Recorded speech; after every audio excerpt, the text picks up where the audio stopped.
Savol. Assalomu alaykum ustoz. İftarlashimiz deb shamni kechiktirib, azan chiqib yarim soatlardan keyin o'ydil o'qish durustmi?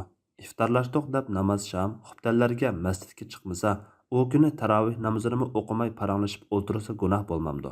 İftarlashning savobi ko'pmi yoki masjiddagi jamoat namoziningmi?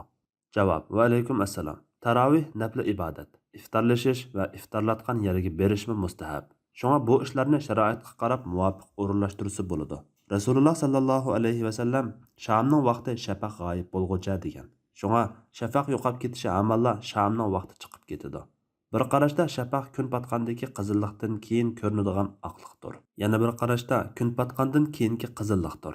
Mayli qaysi rangdagi shafaq bo'lsin, shafaq kun patgandan keyin 1 soatga yaqin vaqtda yo'qaydi. Bu qish, yoz yoki jo'grafiyalik o'ringa qarab ba'zi joylarda uzun yoki qisqa bo'lishi mumkin. Buningga asosan Turkiya va shuningga o'xshagan davlatlarda azan chiqqandan keyin yarim soatgacha iftor qilib olib sham o'qisimi joiz. Oldi bilan yengil ig'iz ichib olibla namozni dastlabki vaqtida o'qib olish afzal. Uyda jamoat bo'lib namoz o'qisa fazilatda masjidda o'qigan darajada bo'lmasa-mu jamoatning savobiga erishadi. Alloh eng to'g'risini bilguvchidir. Fatvoda Doktor Abdul Aziz rahmatulloh.